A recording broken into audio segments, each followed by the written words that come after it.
Ya, selamat malam Malaysia. Kembali lagi untuk kita bincangkan topik kita yang pertama ini. Apakah ia?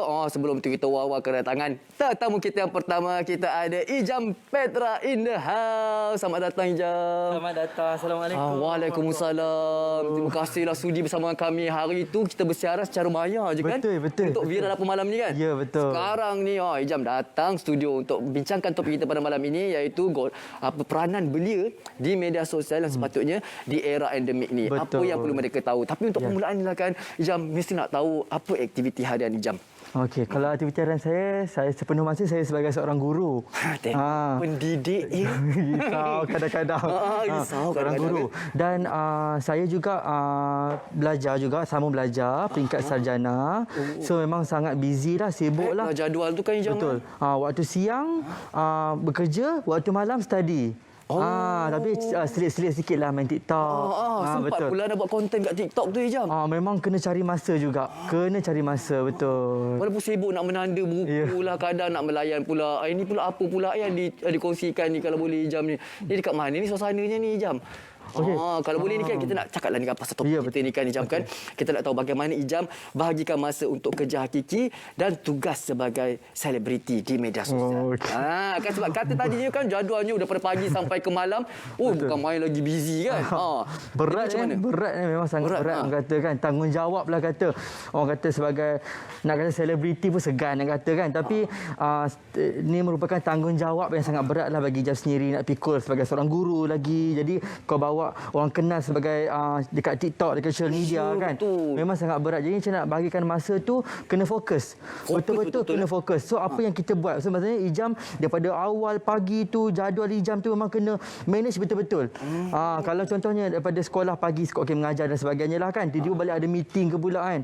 Okey, habis benda tu, fokus pula kena buat TikTok, nak buat konten dan sebagainya. Tapi mostlynya Ijam buat waktu weekend sajalah, waktu cuti. Sempat weekend je lah kalau nak berkarya-karya dekat TikTok tu ya. Ya, macam hari Sabtu tu at least 10 konten. Update 10 konten siap-siap. 10 konten siap-siap. Mana akan dikeluarkan setiap hari ke? Setiap hari, betul. 10 konten kita buat siap-siap. Isnin, Selasa, Rabu, Khamis kita akan upload setiap hari macam tu.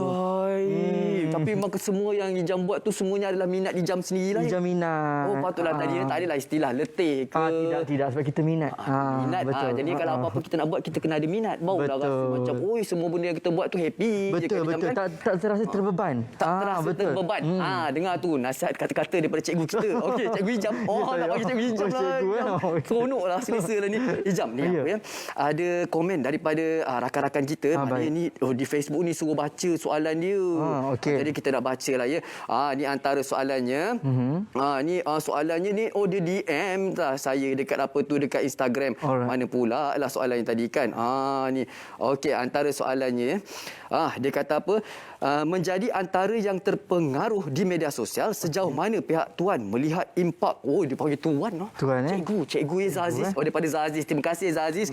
Okey, impak dan keberkesanan penglibatan golongan belia dalam memberi pengaruh kepada warga net secara keseluruhan. Jadinya nak tahulah apa tu sejauh mana pihak Ijam melihat impak keberkesanan media sosial ni.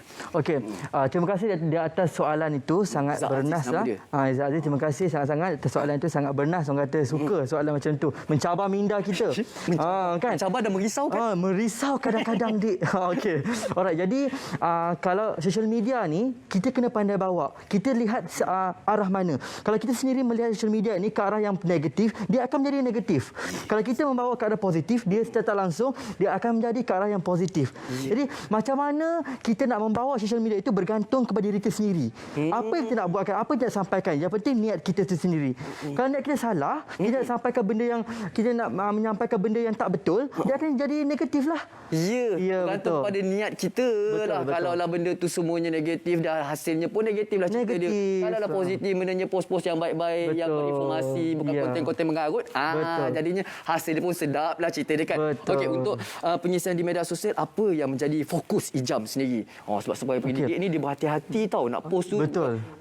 Memastikan menjaga sensitiviti sangat banyak pelbagai pihak lah, pelbagai sisi orang kata kan. Jadi kalau macam Ijam buat social media ni, Ijam lebih fokus kepada kita sharing. Sharing is caring dia kata. Kongsikan pengalaman. Kongsikan pengalaman Ijam daripada Ijam macam mana dulu Ijam kita ni bukan kita tahu kita ni asal dari mana. Kan? Daripada kampung, macam mana dia membesar dulu. Ceritalah kepada netizen kan. Tapi kita bukanlah cerita dalam bentuk formal dan sebagainya. Kita masukkan sense of humor, unsur kelakar sikit kan. Dan mostly dia selalu buat live. Dekat live Ijam tu memang dia selalu share pengalaman kat sekolah macam mana, kena dengan ini, rasa macam pengalaman masuk sekolah menengah, pergi beli baju sekolah naik motor dengan ayah dulu zaman-zaman dulu.